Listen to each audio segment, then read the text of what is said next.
Hi, happy Friday. I hope everyone is having a wonderful start to their day. We are learning about conversions today, and as I stated earlier, our learning target is to name the customary units of length. I'm sorry, that should say measurement. Let's change it right now. Name the customary units of measurement and understand how to convert from one measurement to the other. On your STAR reference materials, there's two different kinds of measurements. There's customary and metric. We will learn about the metric system next week, but today we're focusing on the customary units. These are ones that are probably very familiar with you, that you're very familiar with.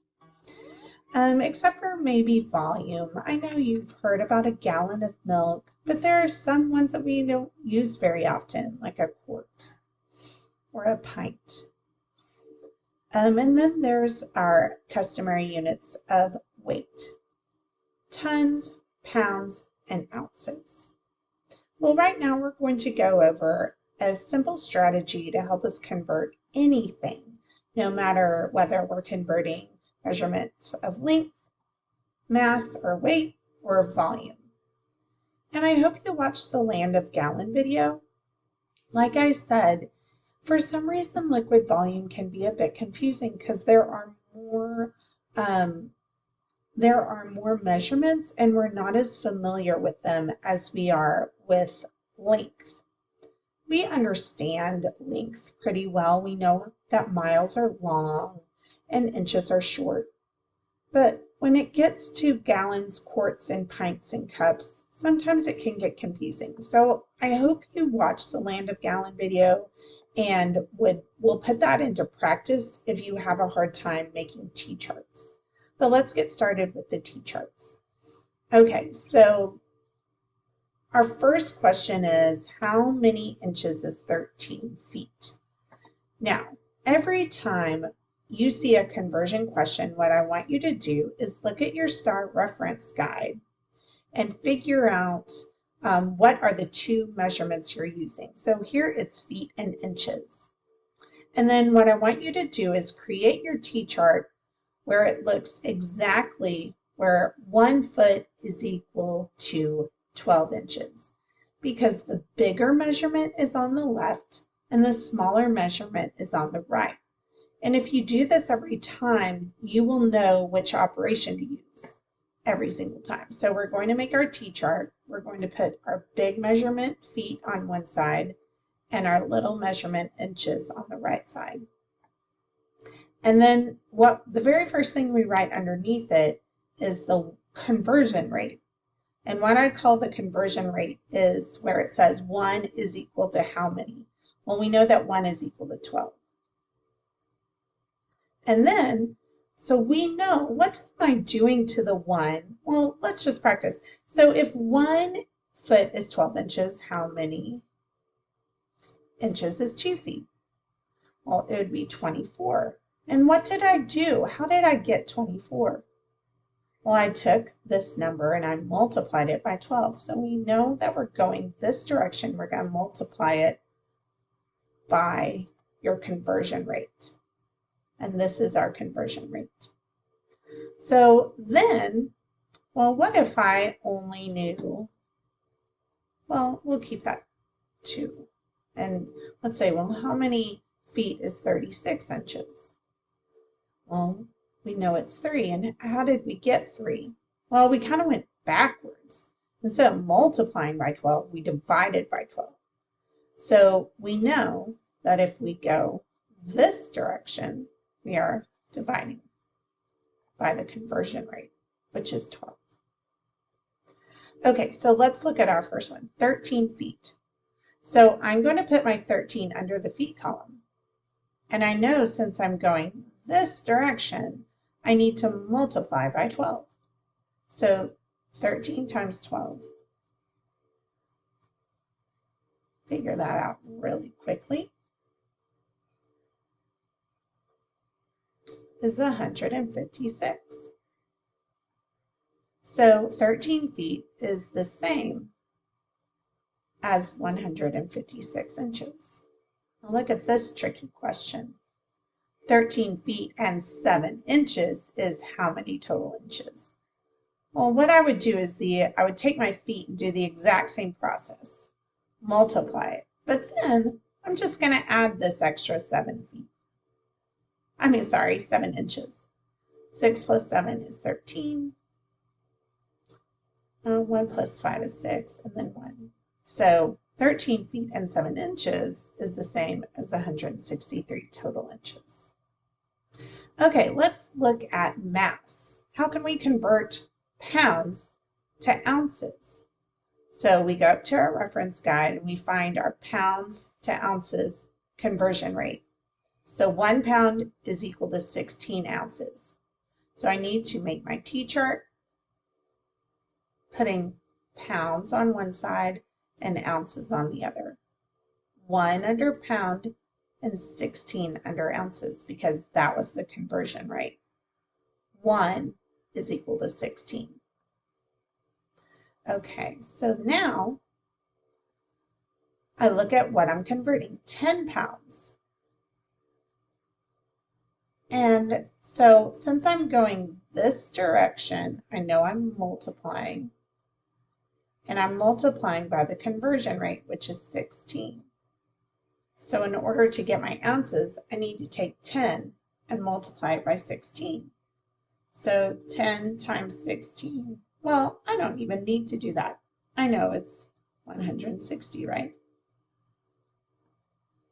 So 10 pounds is equal to 160 ounces. Ooh, this is a big one. 59 tons to pounds. Make my T-chart.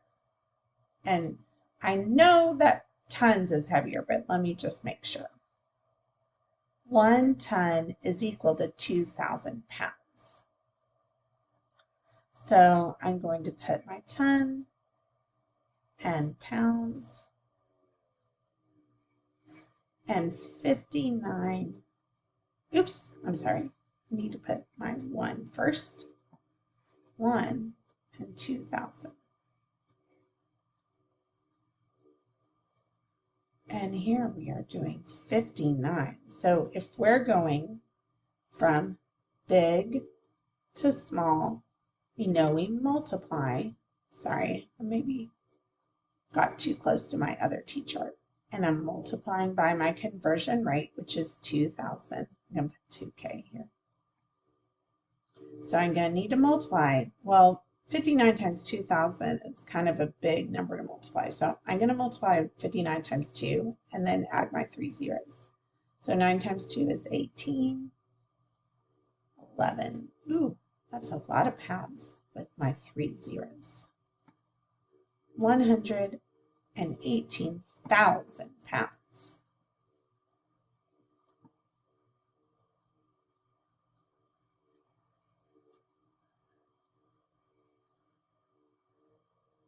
All right. So now let's go to liquid volume, or what they call capacity. I'm going to do one using the T-chart and one using the land of gallon. So this one is a little bit trickier. So we're doing cups and pints. So I'm going to go up and look for my cups and pints. Well, here the pint is bigger than the cup.